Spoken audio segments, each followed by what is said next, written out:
আসসালামু আলাইকুম রহমতুল্লাহ। বসে নেই খেটে খাওয়া মানুষ, শ্রমজীবী ভাই ও বোনেরা, দেখুন মনে হচ্ছে একদম হিমালয়ের পাদদেশে আমরা রয়েছি।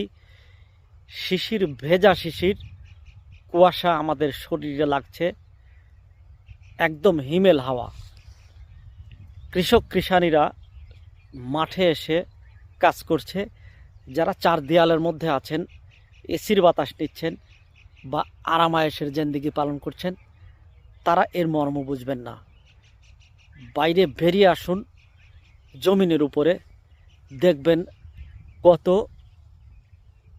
আনন্দ। দেখুন আমারই লাগানো পেঁয়াজ, এই পেঁয়াজের জমিতে আমি ফুল, এই যে ফুল, অবিক্রি ফুল, অনেক ফুল আমি তুলে, পেঁয়াজের ফুল তুলে ফেলে দিয়েছি।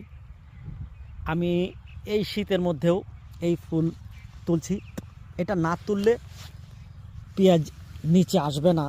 দেখুন এই যে একেবারে কচকচা, এ বিক্রি করা যায় না, অবিক্রি।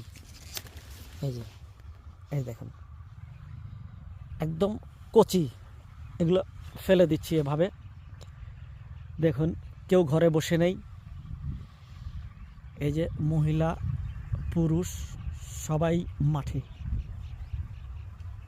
ভালো থাকুক শ্রমজীবী মানুষ, কৃষক কৃষানী এবং সুপ্রিয় দর্শক, আপনারা ভালো থাকুন। এদের কল্যাণের জন্য দোয়া করুন। আসসালামু আলাইকুম রহমতুল্লাহ।